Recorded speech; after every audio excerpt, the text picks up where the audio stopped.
عزیز ہم وطنوں، السلام علیکم۔ ہمارا آج کا ٹاپک ہے ماہ رمضان المبارک، تعمیر شخصیت کا سنہری موقع۔ اللہ رب العزت نے دنیا میں انسان کو ایک خاص مدت کے لیے بھیجا ہے، اور یہاں رہ کر مقصد یہ ہے کہ وہ اپنی شخصیت کی تعمیر کر سکے اور اپنے آپ کو اتنا پالش کر دے کہ مرنے کے بعد جنت کی حسین اور لطیف فضاؤں کے اندر بسنے کے قابل ہو سکے۔ دوسری طرف دنیا کی اس امتحان گاہ کے اندر کئی ایسی چیزیں بھی رکھ دی گئی ہیں جو انسان کے راستے کی رکاوٹ بن جاتی ہیں اور قدم قدم پر اسے اپنی منزل سے ہٹانے کا ایک ذریعہ بن جاتی ہیں۔ اور ان رکاوٹوں کو رکھنے کا مقصد یہ ہے کہ یہ دیکھا جائے کہ انسان اپنے عزم اور حوصلے کے اندر اور اپنے ارادے کے اندر کتنا مضبوط اور پختہ ہے۔ انہی پتھروں پہ چل کے اگر آ سکو تو آؤ، میرے گھر کے راستے میں کوئی کہکشاں نہیں ہے۔ ان رکاوٹوں میں سے ایک بہت بڑی رکاوٹ شیطان ہے، جس نے پہلے دن ہی اللہ کو چیلنج دے دیا تھا کہ یا اللہ، مجھے تیری عزت کی قسم، تو نے اس انسان کی وجہ سے مجھے جنت سے نکالا ہے، میں اب ان سارے لوگوں کو گمراہ کرنے کی کوشش کرتا رہوں گا۔ یہ دشمن تو باہر کا ہے لیکن رہتا ہمارے اندر ہے۔ حضور علیہ السلام نے فرمایا شیطان انسان کے اندر اس طرح گردش کرتا ہے جس طرح خون رگوں کے اندر گردش کرتا ہے، چنانچہ یہ ہر لمحہ ہماری تباہی اور بربادی کے منصوبے بناتا رہتا ہے۔ دوسری اس سے بھی بڑی رکاوٹ ہمارا اپنا نفس ہے، جو ہمارا محبوب دشمن ہے، اور چونکہ یہ ہمیں بہت محبوب ہے اسی لیے ہم اس کی کسی خامی کو سننا گوارا نہیں کرتے۔ یہ نفس جو ہے یہ ہر وقت طرح طرح کی آرزوؤں، تمناؤں اور چاہتوں کے تاج محل تعمیر کرتا رہتا ہے، اور ایسی خواہشات ہمارے اندر پیدا کرتا رہتا ہے جو ہمیں تباہ و برباد کرنے والی ہوتی ہے۔ قرآن مجید نے کہا ان النفس لامارۃ بالسوء، بے شک یہ نفس انسان کو بڑی شدت کے ساتھ برائی کی طرف اکسانے والا ہے۔ چنانچہ یہ نفس اور شیطان دونوں دشمن مل کر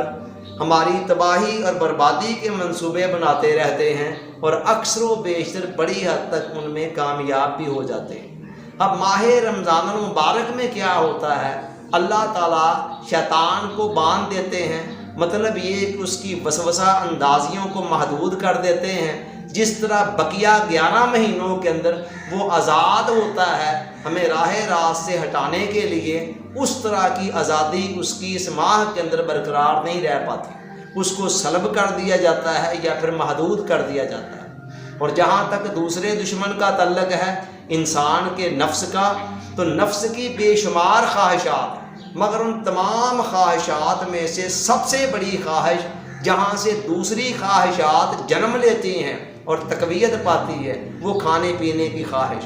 تو کھانے پینے کی خواہش کو بڑی حد تک لمیٹڈ کر دیا جاتا ہے، اور یہ کھانے پینے کی خواہش کے اوپر اتنی سخت پابندیاں لگانا یہ ایسے ہی ہے جیسے سانپ کی گردن کے اوپر پاؤں رکھ دیا جائے تو اس کے لیے ہلنا جلنا یا کسی کو ڈسنا ممکن نہیں رہتا۔ تو اسی طرح جب اس نفس کو اس طرح کنٹرول کیا جاتا ہے تو اس کے لیے پھر انسان کو راہ راست سے بھٹکانا اتنا آسان نہیں رہ جاتا۔ یہ تو انٹرنل دشمنوں کا حال تھا۔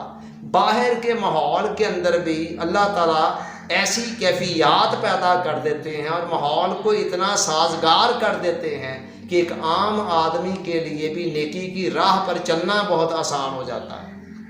آپ دیکھتے ہیں کہ رمضان المبارک کے اندر اللہ تعالیٰ کی بے شمار رحمتوں کا، اس کی انوارات کا، اس کی تجلیات کا ایک سائبان سا تنا ہوتا ہے پوری دنیا کے اوپر، کہ جس کو اہل نظر تو واضح طور پر محسوس کرتے ہیں، ایک عام آدمی بھی اس کے اثرات کو محسوس کیے بغیر نہیں رہ پاتا۔ حضرت مجدد الفسانی رحمۃ اللہ علیہ فرماتے ہیں کہ جتنی انوار، برکات اور اللہ کی طرف سے رحمتیں اس ماہ رمضان المبارک کے اندر اترتی ہیں، ان کے مقابلے میں جو بقیہ 11 مہینوں کے اندر رحمتیں اور برکتیں اترتی ہیں، ان 11 مہینوں کی برکتوں کو اس ایک ماہ کے اندر اترنے والی رحمتوں اور برکتوں کے ساتھ وہ نسبت بھی نہیں ہے جو ایک سمندر کے ساتھ قطرے کو ہوتی ہے۔ اسی لیے حضور علیہ السلام نے فرمایا کہ اگر میری امت جان جاتی کہ رمضان المبارک کیا ہے تو وہ تمنا کرتی کاش سارا سال ہی رمضان رہے۔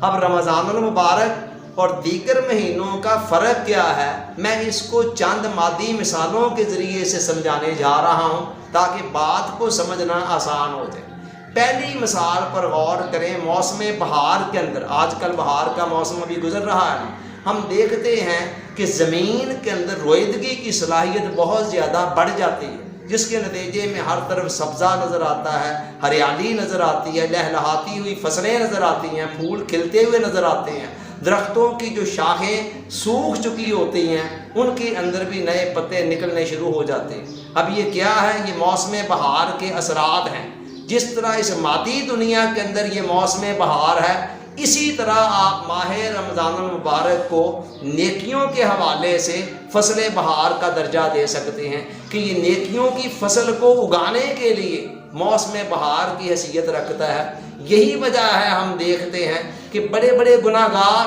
جو عام حالات میں مسجد کی طرف نہیں جاتے، نہیں رجحان ہوتا، اس ماہ کے اندر بڑی پابندی اور باقاعدگی کے ساتھ وہ مسجد کے اندر آنا شروع ہو جاتے ہیں۔ اسی طرح ایک اور مثال پر غور کریں، لوہا ہے نا، وہ گرم حالت کے اندر اگر اسے آگ کے اندر دبا لیا جائے، گرم کر دیا جائے، آگ کے اندر کافی دیر بھٹی میں رکھ کر اگر اسے سرخ کر دیا جائے، اس وقت ایک ضرب جو اس لوہے پہ لگائی جاتی ہے وہ ہماری مرضی کے مطابق لوہے کو مولڈ کر دیتی ہے، اس کو موڑ دیتی ہے۔ وہی لوہا جب ٹھنڈی حالت میں ہوتا ہے تو آپ ایک کی بجائے 100 ضربیں لگا کر بھی وہ نتیجہ نہیں لے سکتے۔ اب دیکھیں آپ، لوہا بھی وہی ہے، ہتھوڑا بھی وہی ہے، اور اسی کے بعد وہ ضرب لگانے والا ہاتھ بھی وہی ہے، لیکن کیا ہے، ایک حالت کے اندر 100 ضربیں بھی وہ کام نہیں کرتی ہیں جو دوسری حالت کے اندر ایک ضرب کام کر جاتی ہے۔ تو یہی معاملہ آپ یہاں سمجھ لیں، یوں سمجھ لیں کہ لوہا گرم ہوتا ہے اور تھوڑی محنت کے ذریعے سے وہ نتائج لیے جا سکتے ہیں جو عام حالات میں اس سے بہت زیادہ محنت کر کے بھی یہ نتائج نہیں لیے جا سکتے۔ اسی طرح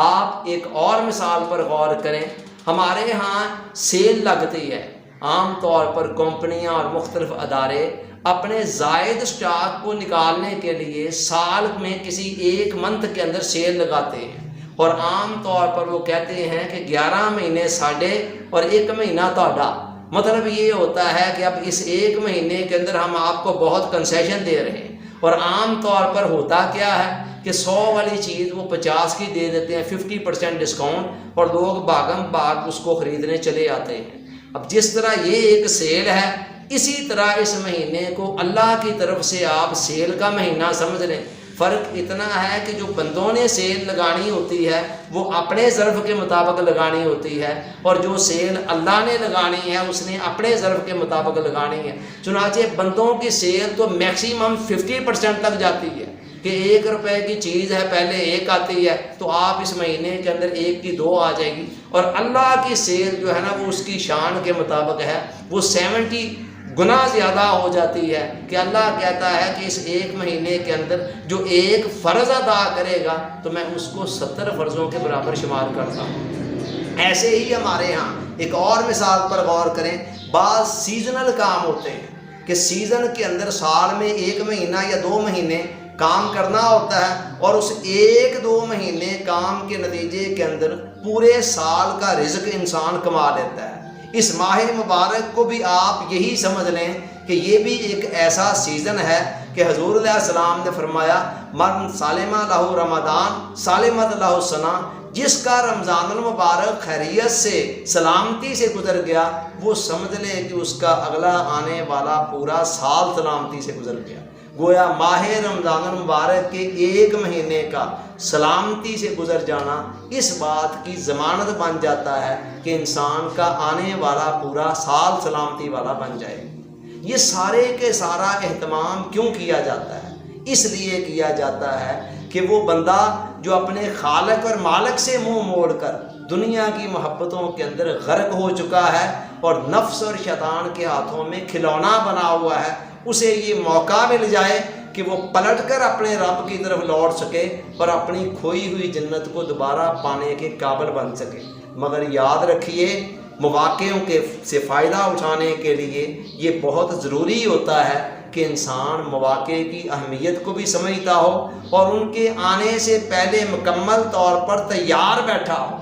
دنیا کے اندر خالق کائنات نے انگنت مواقع رکھے ہوئے ہیں، لیکن مواقعوں سے فائدہ وہ لوگ ہی اٹھاتے ہیں جو پہلے سے تیار ہوتے ہیں، اور جن کی تیاری نہیں ہوتی یا جن کا مائنڈ نہیں ہوتا، مواقع آتے رہتے ہیں اور گزرتے رہتے ہیں۔ یہی معاملہ رمضان المبارک کا ہے۔ رمضان المبارک ہر سال بے شمار مواقع لے کر اپنے دامن میں آتا ہے، مگر بہت کم لوگ ہیں جو مواقع سے پورا استفادہ کر پاتے ہیں۔ نتیجہ یہ نکلتا ہے کہ زندگی کے اندر کئی رمضان المبارک گزار کر بھی ہماری حالت ویسے کی ویسے رہتی ہے جو پہلے کبھی ہوتی تھی۔ اللہ کا شکر ہے کہ ماہ رمضان المبارک ایک دفعہ پھر سے بے شمار مواقع لے کر آ رہا ہے۔ اس کے دامن کے اندر بے شمار تحفے ہیں، سوئی سے لے کر ہوائی جہاز تک اللہ کی بخشش مغفرت کے پروانے بھی اس کے پاس ہیں، جہنم سے نجات اور آزادی کے پروانے بھی اس کے پاس ہیں۔ لیکن ہم نے اس میں سے کیا کیا کچھ لینا ہے، یہ ڈیپینڈ کرتا ہے اس بات پر کہ ہماری طلب کتنی سچی ہے، ہمارا ظرف کتنا ہے، ہمارے اندر حوصلہ کتنا ہے اور ہمارے اندر استقامت کس درجے کی ہے۔ حضور علیہ السلام نے فرمایا کہ اذا راغم عنہ رجل، وہ بندہ تباہ و برباد ہو گیا،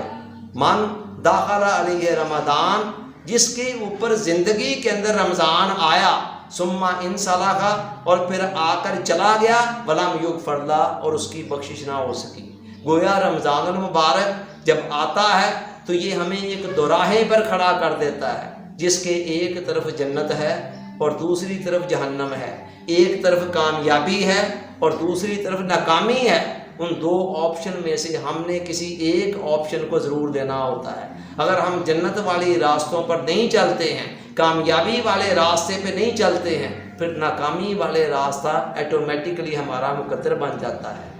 اس دفعہ کوشش کریں کہ ہم جنت والے راستے پر چل کر اللہ کی رضا اور خوشنودی کو حاصل کر لیں اور اپنی شخصیت کو امپروو کرنے کا ایک ذریعہ بنا لیں اس پیریڈ کو۔ اللہ رب العزت کی بارگاہ میں دعا گو ہوں کہ وہ ہمیں اس موقع سے بھرپور استفادہ کی توفیق عطا فرمائے اور اس ماہ مبارک کو ہمارے لیے واقعی لائف چینجنگ بنائے۔ آمین۔ آپ کا بہت بہت شکریہ۔